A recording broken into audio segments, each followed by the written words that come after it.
Mbak Nabil sudah?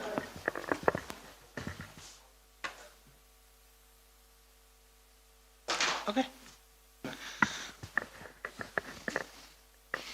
Bismillahirrahmanirrahim. Assalamualaikum warahmatullahi wabarakatuh. Waalaikumsalam warahmatullahi wabarakatuh.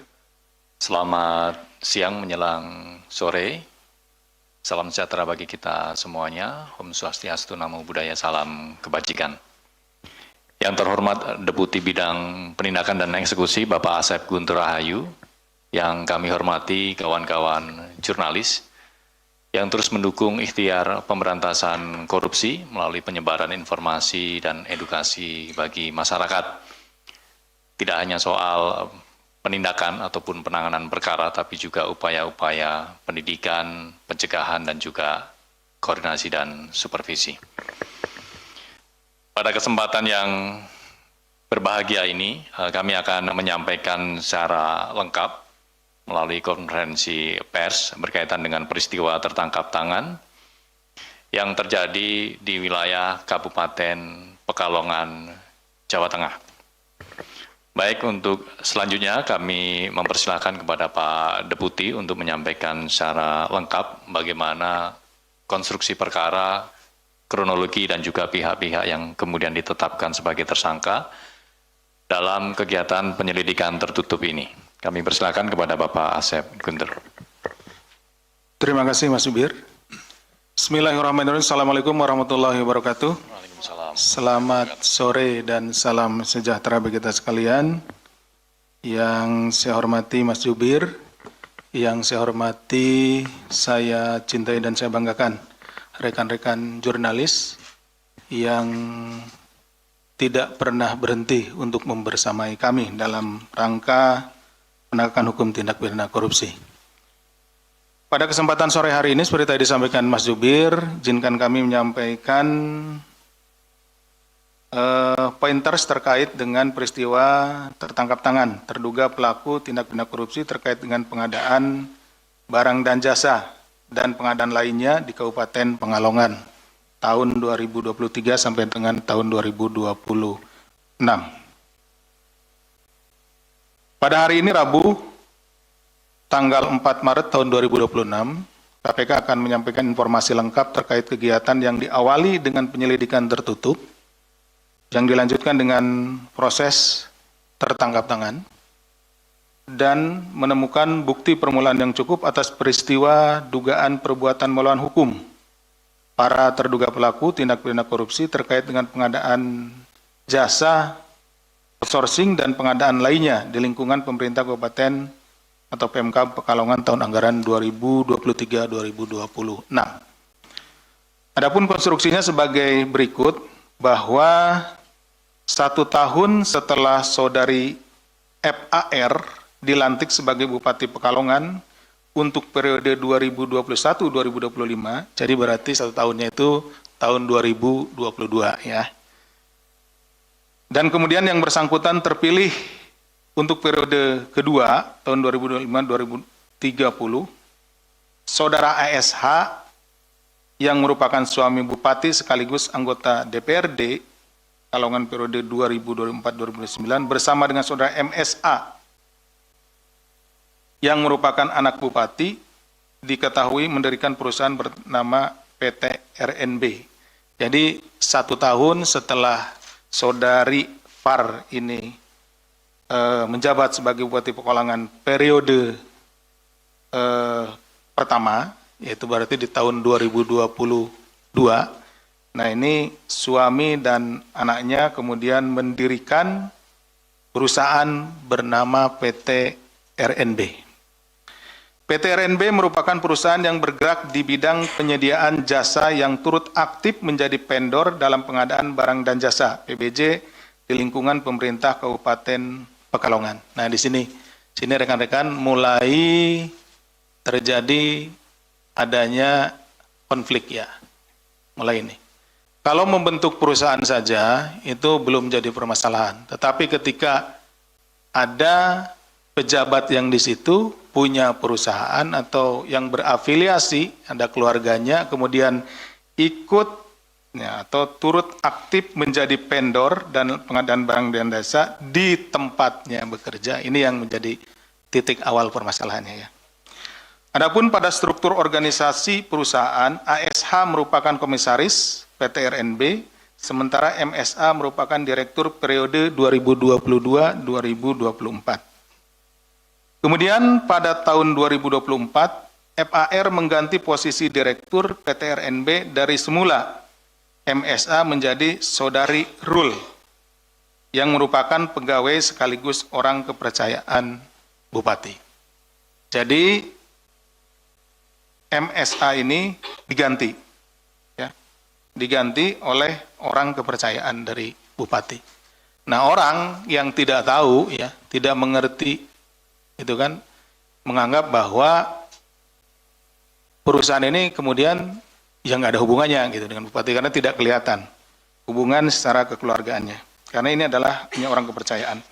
Sementara FAR yang menjabat sebagai Bupati Pekalongan merupakan penerima manfaat atau beneficial owner dari PT RNB tersebut. Adapun sebagian besar pegawai PT NRB merupakan tim sukses dari Bupati yang ditugaskan untuk bekerja di sejumlah perangkat daerah di Pemkab Pekalongan. Setelah 1 tahun beroperasi, sepanjang tahun 2023-2026, PT RNB kemudian mendapat proyek pekerjaan pengadaan jasa outsourcing di sejumlah perangkat daerah Pemkab Pekalongan. Jadi tadi diawali PT RNB itu dibentuk oleh suami dan anak dari Bupati, ya. Kemudian turut serta aktif dalam pengadaan barang dan jasa, dan pada akhirnya mendapat pekerjaan pengadaan barang dan jasa. Nah, ini disinilah titiknya ya, rekan-rekan. Pada periode tersebut, FAR melalui MSA dan orang kepercayaannya diduga melakukan intervensi kepada para kepala dinas agar memenangkan PT RNB untuk pengadaan jasa outsourcing di sejumlah dinas, kecamatan, hingga rumah sakit umum daerah di Kabupaten Pekalongan. Nah, sini titik dari adanya konflik of interest. Kenapa? Bupati punya kewenangan di situ terhadap daerahnya gitu ya, daerah Pekalongan di situ. Nah, tentu ada perusahaannya di situ juga gitu. Jadi ada 3 hal sebetulnya ya. Pertama adalah lokusnya, tempatnya. Kedua adalah waktunya, ketiga adalah kewenangan. Ini 3-tiganya bertumpu pada satu keadaan yang pas gitu. Misalnya Bupati Pekalongan punya perusahaan, tapi tempatnya misalkan dia ikut pengadaan di luar situ, misalkan di Jawa Barat, itu ya, di kabupaten di Jawa Barat. Beda, tidak ada konflik kepentingannya. Atau waktunya, terkait waktu. Sekarang dia sudah pensiun misalkan, tidak lagi menjabat, baru bikin perusahaan. Nah, tidak ada konflik kepentingan, karena sudah tidak terkait jabatannya. Gitu. Dan tadi tempat, waktu, kan gitu. Kewenangan. Kalau dia misalkan bukan bupati, gitu ya, tidak punya kewenangan di situ, ya tidak ada konflik kepentingan. Tapi dari 3 hal ini terjadilah sesuatu yang memang match gitu ya, berpadu. Waktunya tepat pada saat yang bersangkutan jadi bupati, tempatnya di tempat yang bersangkutan menjabat, dan kebetulan jabatan dari beliau juga yang bersangkutan adalah bupati. Ada kaitannya dengan ini. Meskipun ada perusahaan lain yang mengajukan penawaran lebih rendah, nah ini kemudian terjadinya implikasinya. Meskipun ada perusahaan lain yang mengajukan penawaran lebih rendah, namun para perangkat daerah diharuskan untuk memenangkan perusahaan ibu. Jadi kalau bahasa bahasa simpelnya gini, yang lebih rendah penawarannya, yang lebih murah banyak. Tapi perusahaan ibu yang ini gitu. Seperti itu. Sehingga hal itu juga berpotensi menimbulkan kerugian keuangan negara. Akhirnya yang dipilih yang mana? tadi, karena yang pemilik perusahaan itu memiliki kewenangan di situ, gitu ya, ada konflik of interest, sehingga para perangkat daerah itu akhirnya memilih ya, perusahaan ibu. Adapun setiap perangkat daerah yang akan melakukan pengadaan diminta menyerahkan harga perkiraan sendiri atau HPS. Jadi kalau ada mau pengadaan apa, diminta dulu harga perkiraan sendirinya. Jadi klop lah. Penawaran yang diajukan oleh perusahaan RNB ini akhirnya klop dengan HPS-nya. Harga perkiraan sendirinya dari pengadaan tersebut. Karena memang diminta, gitu ya, disesuaikan, seperti itu. Kepada PT RNB di awal agar PT RNB bisa menyesuaikan nilai penawaran yang mendekati harga HPS. Hal itu melanggar prosedur dalam proses pengadaan barang dan jasa. Tidak boleh dilakukan seperti itu. Tapi karena yang minta ibu, ya tentu pejabat di sana juga atau perangkat di sana, perangkat daerah di sana tidak bisa menolak seperti itu. Diketahui sepanjang tahun 2025 PT RNB mendominasi proyek pengadaan barang dan jasa di Pemkab Pekalongan dengan mengerjakan pengadaan jasa outsourcing di 17 perangkat daerah. Dari sekian perangkat daerah ini 17-nya itu ya di Dinas Kesehatan dan lain-lain, dan kemudian di 3 RSUD dan 1 kecamatan. Jadi kalau dijumlah ada 21 tempat, 7 perangkat daerah, 3 RSUD, dan 1 kecamatan. Gitu ya. Kemudian sepanjang tahun 2023-2026 terdapat transaksi masuk ke PT RNB senilai 46 miliar yang bersumber dari kontrak antara PT RNB dengan perangkat daerah di Pemkab Pekalongan. Kemudian dari uang tersebut yang digunakan untuk pembayaran gaji pegawai outsourcing hanya sebesar 22 miliar. Berarti ada lebihnya dikurangi sekitar 24 miliar. Sisa diantaranya dinikmati dan dibagikan kepada keluarga bupati dengan total mencapai 19 miliar atau sekitar 40%-nya dari total transaksi dengan rincian sebagai berikut. Saudari FAR sebesar 5,5 miliar, saudara ASH sebesar 1,1 miliar, saudari RUL sebesar 2,3 miliar, saudara MSA sebesar 4,6 miliar, dan saudara MHN anak bupati sebesar 2,5 miliar. Kemudian dilakukan penarikan tunai sekitar 3 miliar, di mana pengelolaan dan distribusi uang tersebut diatur oleh FAR. Jadi mengelola uang masuk berapa, jadi penagihan kalau ada dinas yang belum membayar, langsung perintah ibu segera dibayar, seperti itu. Ya. Pengelolaan dan distribusi uang diatur oleh FAR, pengaturan dilakukan melalui komunikasi WA Group bernama belanja RSUD. Ini kalau yang di RSUD, tadi kan ada 3 RSUD, nah, diatur di situ. Kemudian setiap pengambilan uang untuk bupati, stafnya selalu melaporkan, mendokumentasikan, nanti rekan-rekan akan lihat, dan mengirimkan melalui WA Group tersebut.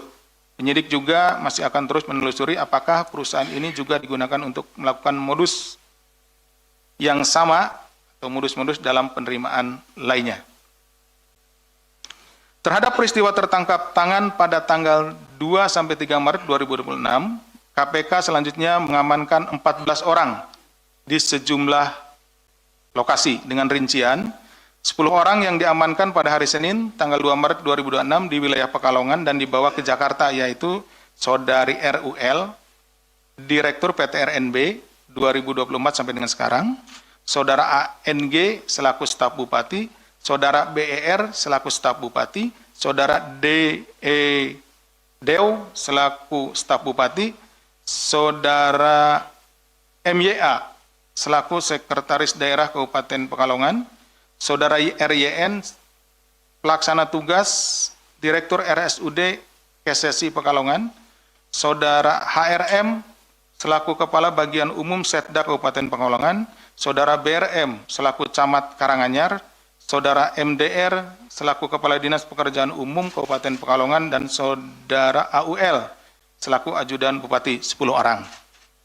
Kemudian 3 orang yang diamankan di Semarang pada Selasa 3 Maret 2026 dini hari yaitu Saudari FAR selaku Bupati Pekalongan periode 2021-2026, 2025 dan 2025-2030.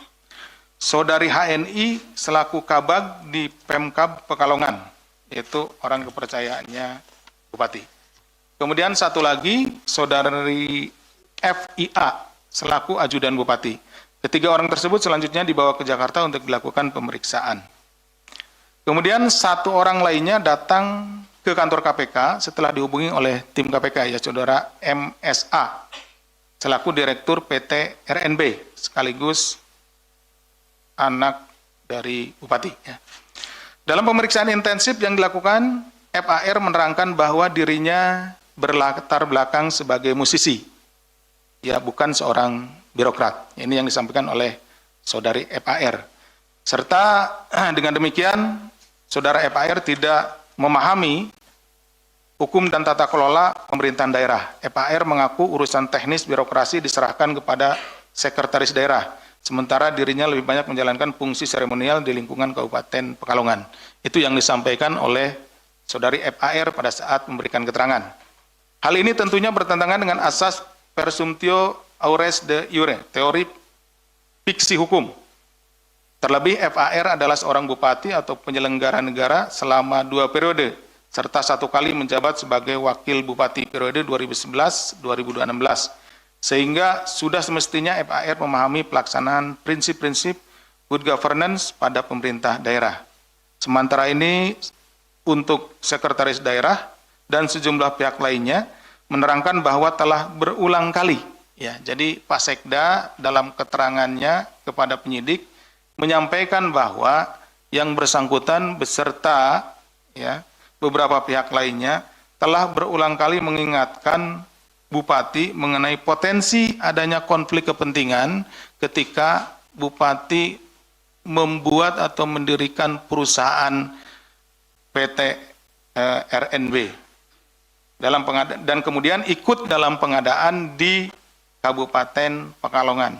Meski demikian, praktik itu tetap saja dilakukan oleh Bupati. Jadi, para pegawai atau pejabat yang ada di lingkungan pemerintah Kabupaten Pekalongan sebetulnya ya sudah mengingatkan kepada Ibu Bupati terkait dengan kemungkinan adanya konflik kepentingan. Tetapi peringatan yang disampaikan tidak diindahkan dan tetap menjalankan sesuai dengan keinginannya. KPK melalui fungsi koordinasi dan supervisi juga telah secara intens memberikan pendampingan kepada pemerintah Kabupaten Pekalongan. Selain itu, tim KPK juga mengamankan barang bukti berupa 1 unit kendaraan milik RUL serta barang bukti elektronik BBE milik pihak-pihak terkait. Terkait dengan penetapan dan penahanan tersangka. Bahwa berdasarkan kecukupan alat bukti dalam dugaan tindak pidana korupsi terkait pengadaan jasa outsourcing dan pengadaan lainnya di lingkungan pemerintah Kabupaten Pekalongan tahun anggaran 2023-2026, KPK menaikkan perkara ini ke tahap penyidikan dengan menetapkan 1 orang tersangka, yaitu Saudari FAR, selaku Bupati Pekalongan periode 2025-2030. KPK selanjutnya melakukan penahanan terhadap Saudari FAR untuk 20 hari pertama sejak tanggal 4 hari ini sampai dengan tanggal 23 Maret 2026. Penahanan dilakukan di Rumah Tahanan Negara Rutan Cabang Gedung Merah Putih KPK. Atas perbuatannya, Saudara FAR disangkakan telah melakukan tindak pidana korupsi sebagaimana diatur dalam pasal 12 huruf I kecil dan pasal 12 huruf B besar Undang-Undang Republik Indonesia Nomor 31 Tahun 1999 tentang pemberantasan tindak pidana korupsi sebagaimana telah diubah dengan Undang-Undang Republik Indonesia Nomor 20 Tahun 2001 tentang perubahan atas Undang-Undang Republik Indonesia Nomor 31 Tahun 1999 tentang pemberantasan tindak pidana korupsi junto pasal 127 ayat 1 Undang-Undang Nomor 1 Tahun 2023 tentang KUHP. Terkait dengan penerapan pasal 12 huruf I, ini mungkin akan menjadi pertanyaan juga bagi rekan-rekan. Biasanya kan penyuapan atau pemerasan gitu ya. Kenapa yang diterapkan sekarang pasal 12 huruf I terkait dengan masalah konflik of interest? Apa yang terjadi di Pekalongan ini sudah bentuk tindak pidana korupsi yang sudah lebih maju dibandingkan dengan suap konvensional ketika meminta sejumlah uang dari para pengusaha yang atau para vendor yang melakukan pekerjaan-pekerjaan di Pekalongan. Misalkan ada pekerjaan senilai 10 miliar, anggaplah ya, keuntungannya misalkan 10%, berarti keuntungannya sekitar 1 miliar. Nah, untuk mendapatkan pekerjaan itu, nah kalau yang konvensional, dia minta, Anda mau dapat pekerjaan, minta dong, bagiannya buat saya, seperti itu. Nah, itu konvensional, dikasihlah misalkan 500 juta bagi 2 ya, 1 miliar. Nah, ini sudah lebih maju. Kenapa? Dia membuat perusahaan, si pejabat ini membuat perusahaan, sehingga perusahaan itulah yang mengerjakan proyek. Kerugiannya lebih besar. Apa? Satu, para pengusaha di sana pada akhirnya tidak memiliki kesempatan untuk berusaha. Kenapa? Tadi dipilih kan, yang dipilih perusahaan ibu dong, gitu kan. Walaupun ada yang lebih murah. Satu. Yang kedua, dari sisi keuntungan, dia bisa ngambil seluruhnya. Ambil seluruhnya keuntungan. Seperti itu. Nah, yang ketiga, kalaupun nanti hasilnya jelek, apakah aparatur pemerintahan di sana bisa komplain? Punya ibu. Kan? Nah, sedangkan kalau yang ngerjakan vendor yang lain gitu ya, yang itu mungkin memberikan sesuatu, itu seperti itu. Nah itu bisa dikomplain kan, karena bukan ini, nggak ada hubungannya dengan kekuasaan seperti itu. Nah, ini kemudian bagi aparat penegak hukum juga ini lebih sulit. Kenapa? Karena tidak kelihatan. Tidak kelihatannya kenapa? Bentuknya dalam bentuk perusahaan. Tidak kelihatan ada orang yang menyerahkan uangnya.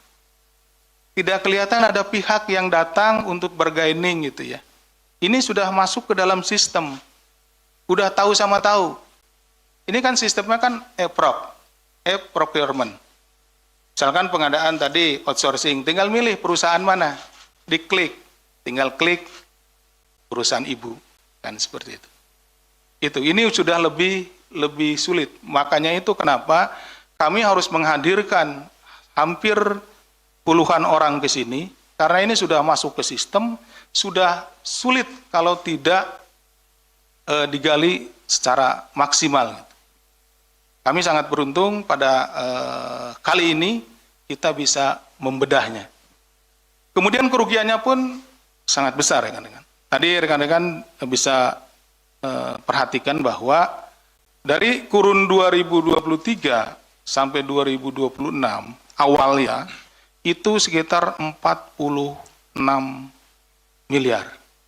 Atau setelah dipotong untuk bayar pegawai 22, ada 24 miliar.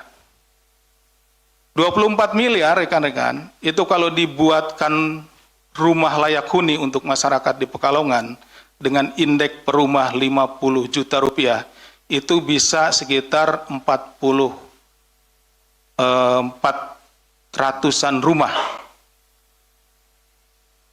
Kalau dibikin jalan kabupaten yang biaya per kilometernya 250 juta, itu sekitar 50-60 kilometer. Yang 24 juta itu, bayangkan, kalau itu bisa digunakan untuk kepentingan masyarakat. Seperti itu. Kami juga ingin menjelaskan bahwa dalam beberapa peristiwa tertangkap tangan sebelumnya seringkali terkait dugaan tindak pidana korupsi, suap menyuap atau pemerasan, di mana pada tindak pidana suap menyuap perbuatan yang dilarang adalah perbuatan memberi atau perbuatan menerima sesuatu, baik hadiah atau janji, sehingga pada saat konvers selalu ditampilkan uang atau barang yang diterima oleh penyelenggara negara untuk menggerakkan agar melakukan atau tidak melakukan sesuatu dalam jabatannya yang bertentangan dengan jabatan. Ini tidak kelihatan karena uangnya langsung masuk ke rekening. Rekeningnya rekening perusahaan. Dari rekening itu, segera sama mereka itu digeser dalam bentuk lain. Nanti kelihatan. Ada properti, kemudian juga ada alat kendaraan ya. Ada beberapa kendaraan, kemudian alat komunikasi dan lain-lainnya gitu kan. Seperti itu. Jadi hampir-hampir kita susah gitu ya ngetrisnya. Ini untung saja kami pada kesempatan ini juga mengucapkan terima kasih yang sebesar-besarnya selain kepada warga masyarakat Pekalongan yang berani untuk melaporkan ini, kemudian juga kami sangat berterima kasih dan atas dukungan dari PPATK karena tanpa kita bisa mengikuti alur uang, alur masuk ke rekening perusahaan itu, alur keluar, kita tidak akan bisa mengungkap perkara ini.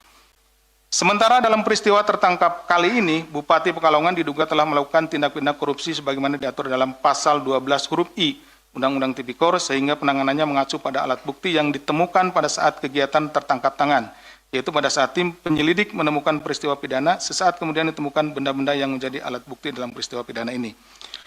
Perlu kami sampaikan juga bahwa pasal 12 huruf I Undang-Undang Tipikor adalah delik formil sehingga cukup dibuktikan apakah perbuatan yang telah memenuhi rumusan delik tanpa harus melihat adanya akibat dari perbuatan tersebut.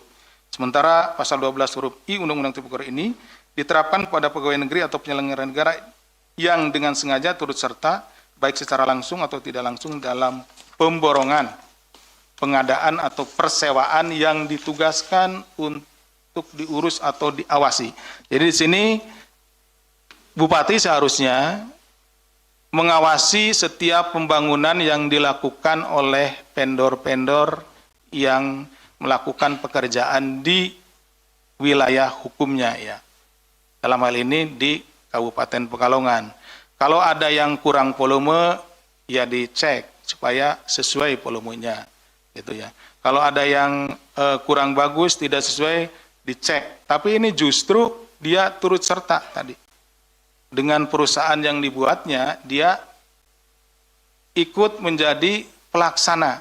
Sehingga para pejabat yang ada di sana menjadi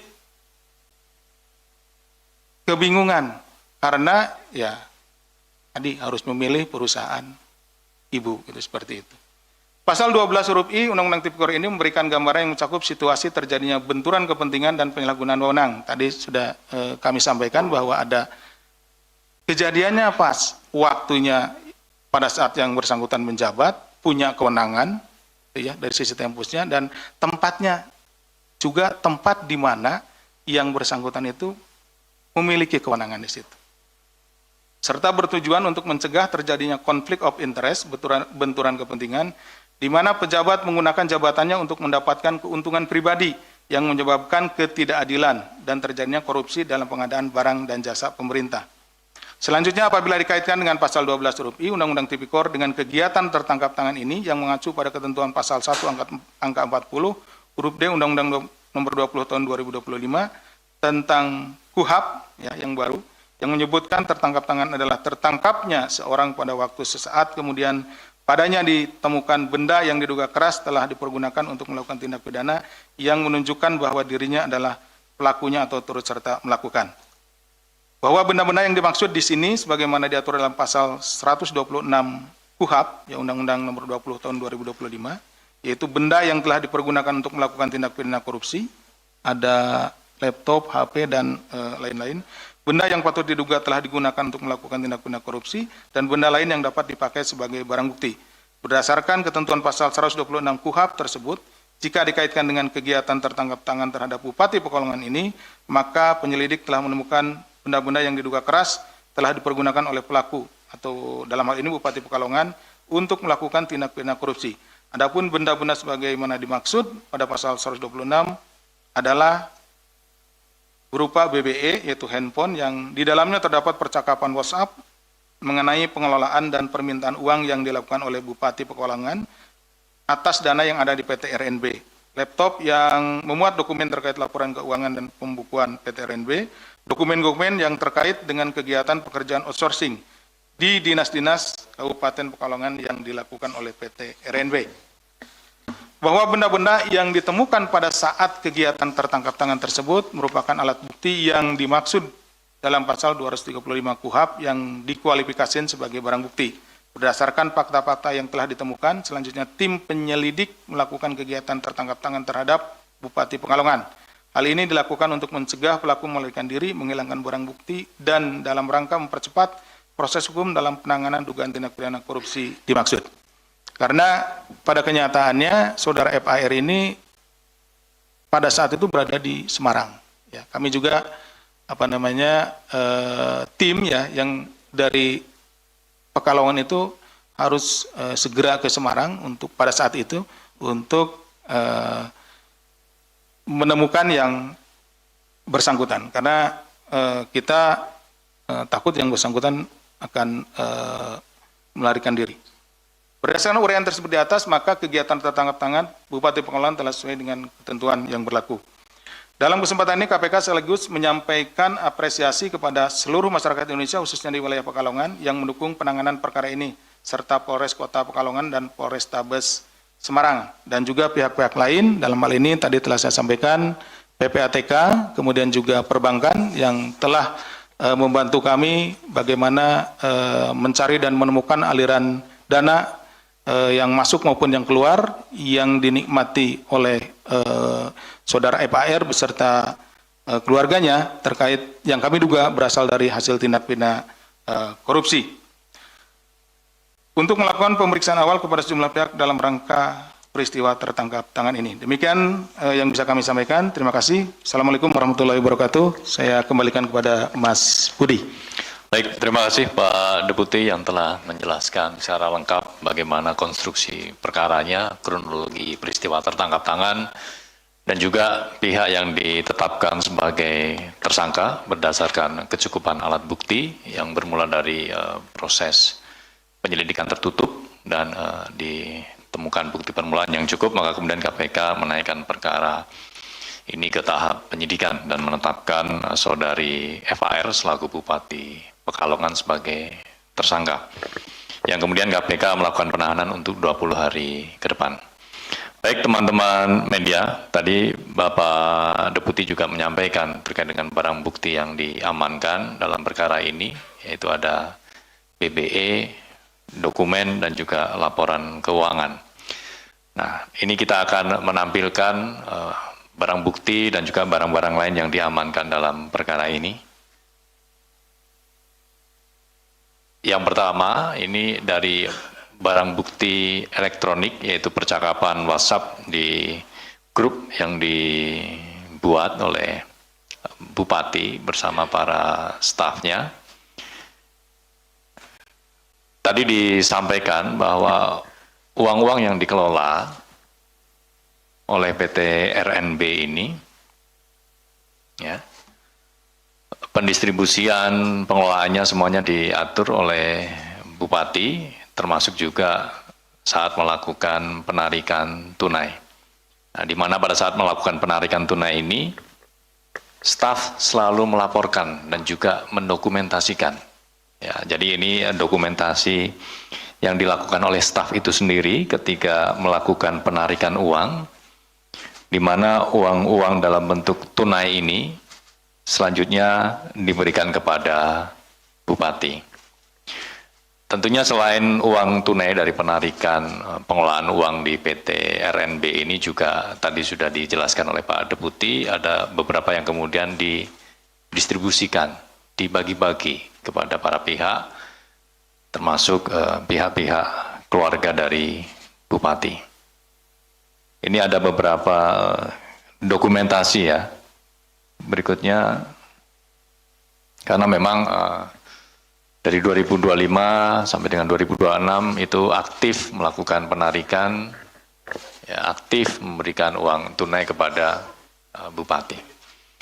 Kemudian selain barang bukti elektronik yang meng-capture terkait dengan penarikan uang tunai untuk Ibu Bupati, ini juga tim mengamankan sejumlah kendaraan bermotor roda 4. Yang pertama ini kendaraan wuling ya, atas nama atau dalam penguasaan Saudari RUL yang merupakan Direktur PT RNB sekaligus orang kepercayaan Bupati. Kemudian ini ada beberapa mobil yang diamankan di pendopo atau di rumah dinas Bupati Pekalongan. Next, ada beberapa mobil. Terus,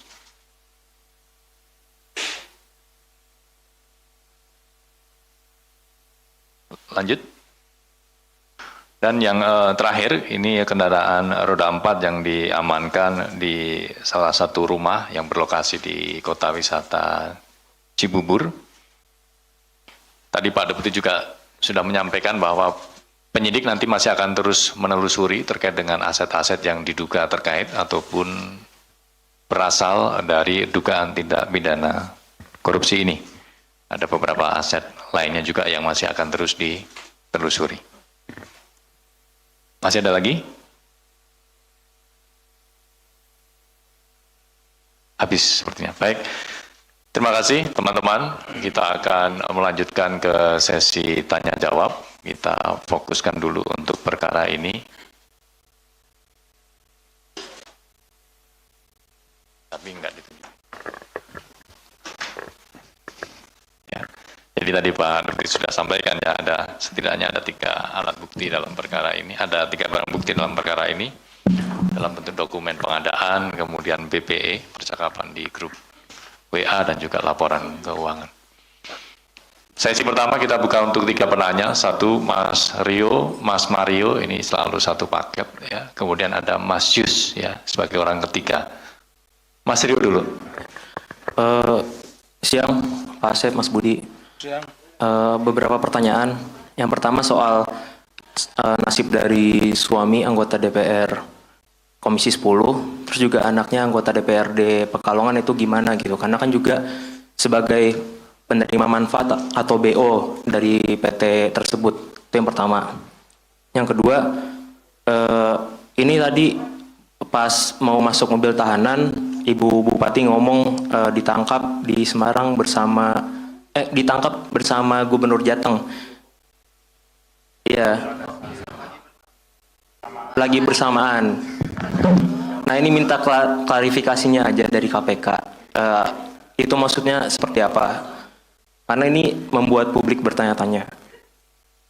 Terus yang bertanya publik atau Mas Rio saja? Saya juga termasuk. Oh, Mas Rio juga. Nah, terus juga ini yang ketiga soal dia bilang dia cuma dulunya penyanyi dangdut gitu, tapi jadi kepala daerah 3 periode. Ini gimana nih KPK memandangnya gitu? Apakah mungkin rekrutmen partai politik terhadap artis-artis yang jadi kepala daerah tuh justru malah kurang gitu pada akhirnya gitu, sampai ya terbukti kan kasus sekarang kan dibilang dia nggak ngerti pemerintahan, dia cuma dulunya penyanyi dangdut. Udah, terima kasih.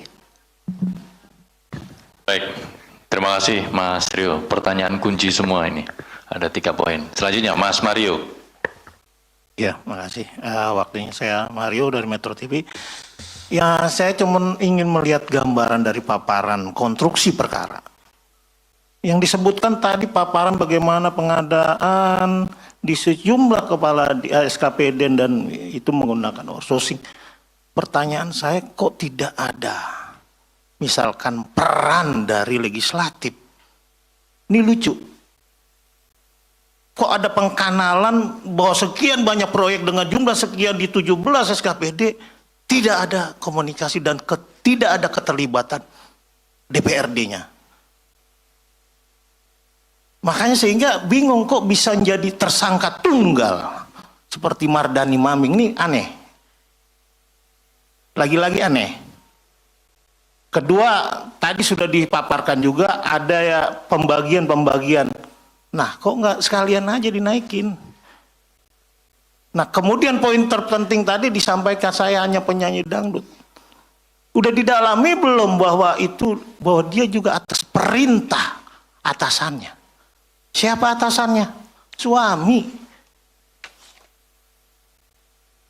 Enggak, jujur aja, udah di dalamnya jangan disimpulkan dulu. Ini pertanyaan yang perlu didalami menurut saya. Karena yang lebih lama berpolitik itu suaminya. Suami ya. Ya iya, masa misua kan suami. Nah, pertanyaan saya ya itu. Yang jago berpolitik itu lakinya anggota DPR. Dan ada informasi banyak bahwa proyek-proyek yang ada di Pekalongan harus melalui seizin suami seorang anggota DPR. Artinya think tank dari kasus dan proyek-proyek ini ya lakinya. Dia sebelumnya Ashraf itu seorang pengusaha dan juga seorang politisi. Ya dia ngajak bininya dong. Tapi think tank dan otaknya itu ada di dia. Nah, apakah KPK sudah mendalami itu? Di by design, dibilang katanya ini modus yang lebih baru, lebih maju dengan menggunakan perusahaan. Di Wali Kota Bima sudah dilakukan. Bagaimana Wali Kota Bima, Saudara Lutfi Iskandar itu melakukan hal yang sama. Yang menang perusahaan istrinya, perusahaan mertuanya, perusahaan air mineral, dan perusahaan sofa atau furniture untuk pengadaan-pengadaan dan IT. Nggak baru juga gitu, dan itu mudah sebenarnya. Yang ingin saya sampaikan, kok ada sekian banyak proyek DPRD nggak tahu. Satu, apakah itu sudah didalami? Kedua, bagaimana pengakuan itu sudah didalami? Tidak, bahwa tidak ada sama sekali keterlibatan DPRD, kemudian tidak ada peran dari suaminya dalam sekian rangkaian banyak proyek. Dan ini jangan lupa, ini kan dia nikah aja ini kan bawa ekor gitu loh. Ashraf bawa anaknya yang jadi pengusaha itu anaknya Arsaf gitu misalkan. Yang juga anggota DPR. Nah, ini PR KPK bagaimana melihat ini ya udah mulai nyelip-nyelip nih. Pembagian harta gono gini harus tahu juga nih. Gitu loh. Bahwa ada ekor-ekor gitu juga harus jangan disimpulkan bahwa semua masuk dalam paparan PP 54 misalkan, semua adalah kewenangan daripada seorang kepala daerah gitu loh. Nah, yang saya ingin minta pemaparan itu di wilayah itu. Jangan sampai ada pengkanalan sekian banyak proyek di 21 SKPD. Kok nggak ada tuh melibatkan DPRD atau mengetahui anggota DPRD sama sekali nggak tahu. Itu agak lucu. Dicek dong, di situ kan ada anaknya misalkan gitu loh, ada anak tirinya gitu. Dan bahwa benar nggak ada bahwa dia tidak mengetahui, itu kan bisa ketahuan. Artinya bahwa pertanyaan saya, apa ini berhenti di satu orang dari sekian 21 pengadaan gitu loh. Ini yang agak lucu gitu, jangan sampai juga kasus ini menjadi ya produk-produk yang kayak kemarin hasil revisi gitu loh. Ada tersangka tunggal AWK 101 tersangka tunggal, kasus Mardani Maming tersangka tunggal. Jadi agak lucu nih kasus korupsi ini goib semua gitu loh. Jadi satu semua. Jadi kalau ada kasus korupsi harus tersangkanya satu, nggak lucu juga gitu. Ada penjelasan yang menjelaskan lebih objektif paparannya seperti apa. Kok bisa nggak tahu DPRD? Cek dulu, artinya bahwa pengembangannya harus memang diketahui ke arah sana. Kemudian bagaimana peran-peran yang lain di keluarga itu. Itu aja, makasih. Baik, terima kasih Mas Mario. Selain pertanyaan, banyak juga informasi yang disampaikan. Terima kasih Mas Mario. Lanjut Mas Yus. Baik, Justinus dari Berita 1. Selamat sore Pak Asep, Mas Budi. Mungkin pertanyaan pertama itu mungkin hanya mempertegas saja tadi. Sebenarnya status dari pihak-pihak yang menikmati uang itu, suami, anaknya, dan orang dekat itu seperti apa? Apakah mereka nanti akan dijerat juga, bisa dijerat dengan pasal yang sama ataukah dengan pasal yang lain? Karena mereka juga ikut terlibat dalam uang yang diperoleh dari perusahaan itu. Terus yang kedua terkait perusahaannya itu sendiri, karena ini kan perusahaan kan menjadi tempat mereka untuk melakukan dugaan tindak pidana korupsi. Apakah itu nanti juga akan diusut ataukah dikenai sanksi pidana korporasi? Terus yang berikutnya terkait dengan pasal 12I ini. Sebenarnya kan memang praktik di lapangan selama ini kan, mungkin ini baru diusut oleh KPK kan, hampir semua seperti itu. Betul. Baik di kepala daerahan maupun di pemerintahan sekarang. Bahwa ada dugaan untuk proyek-proyek itu dikerjakan oleh orang-orang dekat, baik itu dekat secara keluarga, secara partai politik, secara organisasi, dan juga kedekatan-kedekatan lainnya. Nah, apakah ini nanti menjadi langkah pertama KPK untuk mengusut juga proyek-proyek baik di pemerintahan pusat maupun di pemerintah daerah lainnya terkait dengan pasal konflik kepentingan ini? Terakhir terkait dengan mobil tadi itu, aset itu tadi. Mobil itu sebenarnya itu merupakan hasil dari 19 miliar itu atau bagaimana? Mobil. Ya, mobil barang bukti tadi itu, barang bukti aset itu. Kan tadi kan mereka menikmati 19 miliar itu dari keluar itu. Apakah mobil itu hasil dari itu ataukah dari mana sehingga mobil tersebut disita atau diamankan oleh KPK? Terima kasih. Baik, terima kasih Mas Yus. Mas Rio ada 3 pertanyaan, Mas Mario 3, dan Mas Yus ada 4, beberapa hampir sama terkait dengan status para pihak yang mendapatkan pembagian uang dan seterusnya. Pak Deputi sudah mencatat. Siap, Pak Deputi. Baik, terima kasih Mas Jubir. Terima kasih Mas Rio, Mas Mario, dan Mas Yus atas pertanyaannya. Ini ada beberapa yang sama, betul kata Mas Budi. Seperti pertanyaan Mas Rio yang pertama. Ini nasib suami dan juga anaknya kan gitu ya. Yang tadi di awal disampaikan bahwa yang bersangkutan itu mendirikan perusahaan RNB. Nah begini rekan-rekan. Pasal yang diterapkan saat ini adalah pasal 12 huruf I. Itu terkait dengan conflict of interest atau benturan kepentingan. Jadi titiknya di sini ya. Titiknya itu adalah siapa yang punya konflik kepentingan di situ. Tadi saya sudah jelaskan itu ada 3 hal. Pertama, waktunya, tempatnya, dan kewenangan yang dimilikinya, kan gitu. Diuji di situ. Nah, perusahaan itu RNB ini bergerak di Pekalongan, mengerjakan pekerjaan di pemerintah Kabupaten Pekalongan. Pada saat itu yang menjabat sebagai bupatinya adalah saudari FAR. Nah, gitu. Kemudian yang berkonflik kepentingan itu adalah saudari FAR. Karena dia sebagai kepala daerah di situ, dia punya kewajiban untuk melakukan pengawasan atau controlling terhadap seluruh kegiatan pengadaan atau pekerjaan yang ada di wilayah hukumnya Pekalongan tersebut. Seharusnya kalau dalam sepak bola itu, wasit itu nggak boleh ikut main.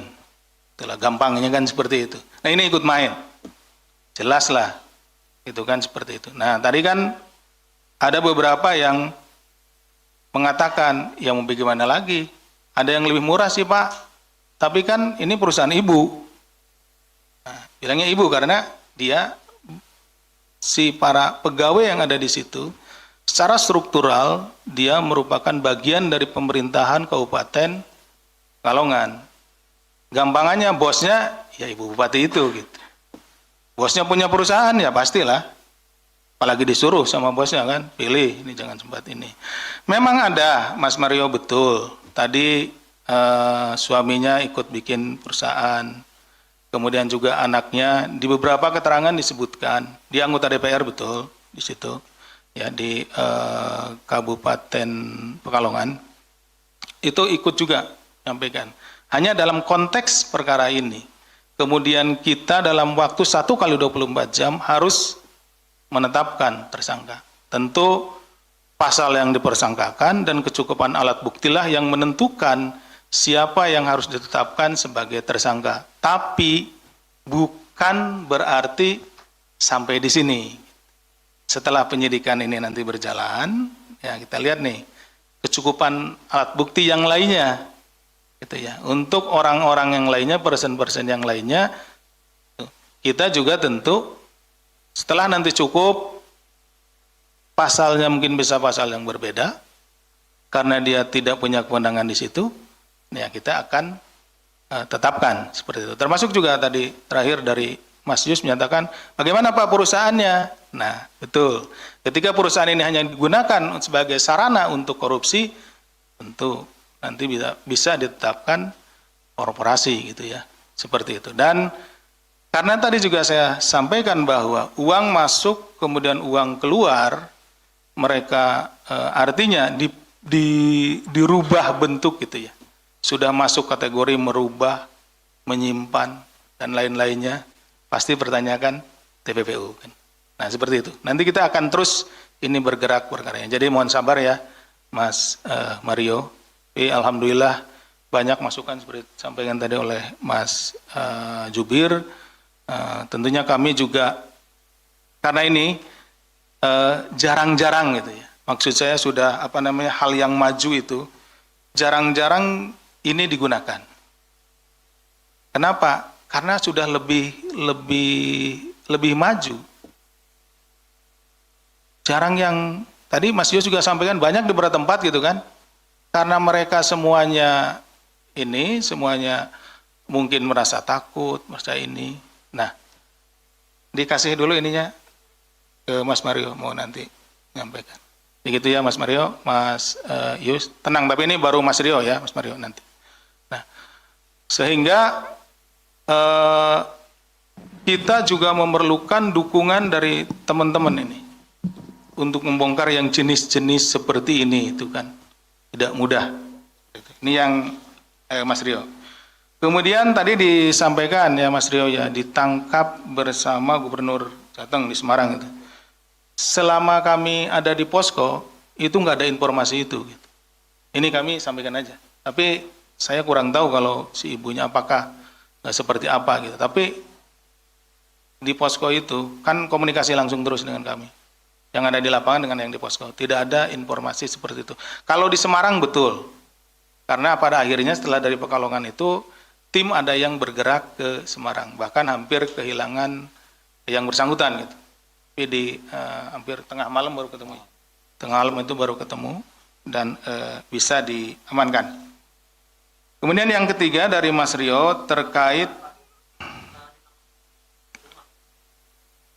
kayaknya enggak kan di SPB apa ini karena ini mobilnya tuh mobil listrik ya. Nah itu SPKLU. Nah dia sedang ngecas itu gitu. Nah, jadi teman-teman penyidik dan penyelidik yang ada di lapangan itu sudah mengetahui atau dapat informasi terkait jenis mobil dan nomor mobilnya. Nah, ketika nyampe ke Semarang itu ya itu juga semacam keberuntungan lah dicari ternyata mobil-mobil listrik ada gitu lagi di cas gitu, lagi diisi. Nah, disitulah ketemunya. Itu informasi yang disampaikan oleh teman-teman di lapangan kepada kami gitu. Seperti itu. Kemudian yang ketiga terkait dengan profesi ya. Ada profesi entertain itu ya entertainer. Kemudian yang masuk ke area politik kan seperti itu ya. Itu kami pikir sih tergantung kepada pribadi-pribadinya ya.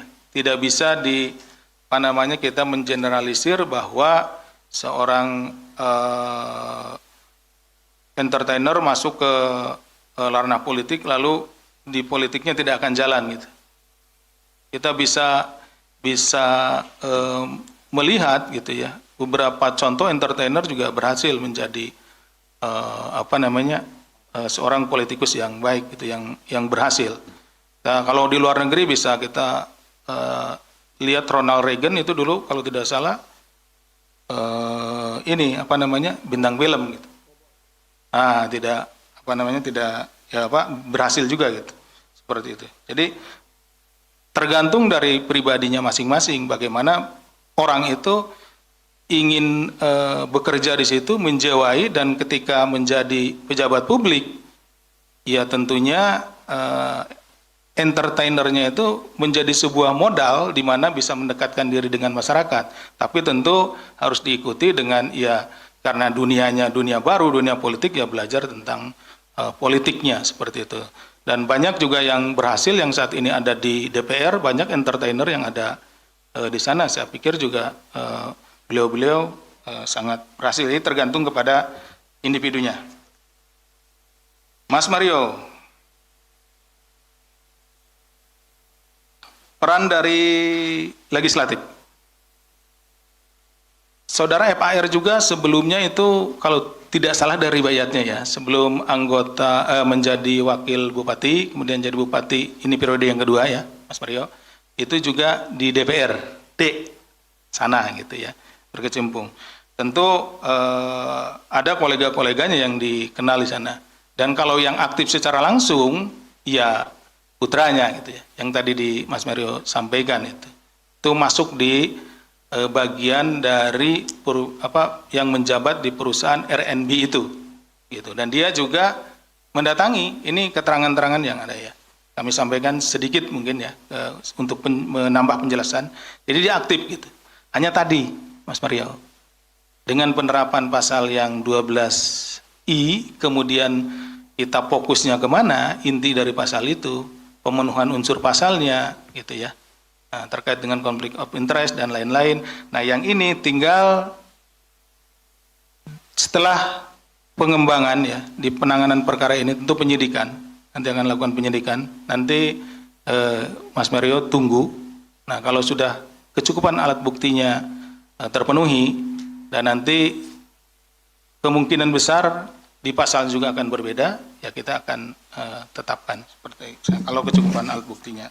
Silakan. Pak Deputi. Ya, ini saya cuma mengutip soal pernyataan dengan analogi yang Pak Deputi katakan. Kalau misalkan ini bermain bola ya kan, tadi dikatakan bahwa kok wasit ikut main gitu loh, bupatinya kan gitu ya. Yang waktu dan tempatnya, perusahaannya sama dan di lokasi yang sama. Lah anaknya kan juga di waktu yang tempat yang sama. Malah justru dia bukan wasit, dia VAR-nya gitu loh. Yang fungsi pengawasan DPRD loh, bukan bupati. Yang ngawasin bupati kan ini VAR-nya. Harusnya ikut pasal 12I. Sebelumnya kemarin sudah saya tanya ke Jubir. Ini benar nggak pasal 12I? Betul. Benar Pak Jubir ya, saya nanyakan kemarin 12I itu saya sudah sempat tanyakan. Itu kemarin.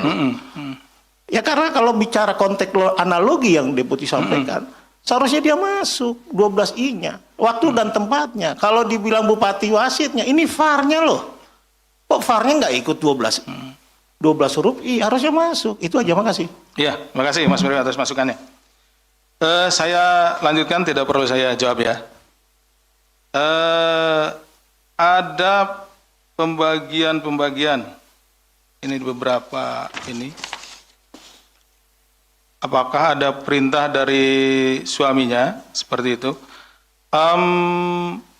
Sejauh ini yang kami dapatkan informasi dalam waktu 1 kali 24 jam terhadap informasi dari saudara FAR maupun dari putranya gitu ya. Suaminya itu pasif gitu ya. Ini yang diperoleh sementara selama 1 kali 24 jam ya.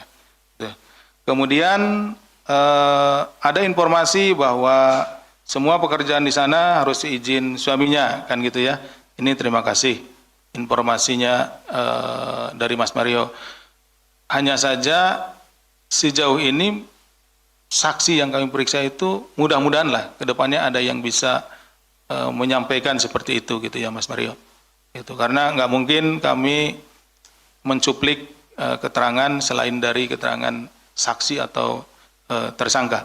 Ya, mudah-mudahan informasi itu bisa kita dalami dan bisa disampaikan oleh para saksi. Karena terus terang saja mungkin saya membayangkan begini bahwa seorang bupati kemudian punya suami juga memiliki jabatan di legislatif, anaknya pun di legislatif, anggota pemerintahan di sana gitu ya, para kepala dinas dan lainnya itu juga tentu akan merasa segan gitu ya, ketika dia memberikan informasi dan yang lainnya. Apalagi kemarin-kemarin pada saat yang bersangkutan masih menjabat gitu, tentunya sehingga dimenangkannya perusahaan itu ya memang sangat wajar seperti itu. Tapi informasi seperti itu terima kasih, tentunya akan kita dalami. Kemudian peran dari suami sudah ya, pembagian harta dan lain-lain. Nah begini Mas Mario, jadi ini sekaligus juga menjawab yang dari Mas Yus, bahwa selain dari 19 tadi ya, yang dibagi-bagi kan sudah disebutkan, ada penerimaan-penerimaan lain yang kami duga berasal dari tindak pidana korupsi. Itu. Artinya bahwa ada hal-hal lain ya yang belum kita bisa tentukan uang itu. Kita menduga dari tindak pidana korupsi. Seperti itu. Makanya ada diterapkan pasal 12 B besar gratifikasi gitu ya. Nanti akan kita dalami pada saat penyidikan, sehingga nanti setelah diperoleh di penyidikan ya, apakah itu terkait dengan suap ataukah jual beli jabatan. Karena yang Mas Yus dan Mas Mario mungkin sering dengar, lazimnya kan begitu nih, suap jabatan, jual beli jabatan gitu kan, pekerjaan dan lain-lainnya. Itu yang akan kita dalami. Termasuk juga tadi ada mobil atau kendaraan-kendaraan, ada uang dan yang lainnya. Kemudian keterlibatan anggota DPR, sudah tadi dijelaskan bahwa anak yang bersangkutan ya itu menjadi direktur di situ, tadi kan diganti ya, seperti itu. Kemudian dia juga aktif ya dalam menyampaikan kepada beberapa pihak gitu ya, pada dinas terkait dengan PT RNB-nya tersebut. Selanjutnya ke Mas Yus, status sudah status suami, kemudian perusahaan sudah juga tadi ya. Kemudian orang-orang dekat ini seperti apa nantinya? Tadi sudah dijelaskan juga bahwa tidak berhenti di sini ya Mas Yus ya. Kita keterbatasan waktu, dalam 1 kali 24 jam harus menentukan siapa yang jadi tersangkanya berdasarkan kecukupan alat bukti.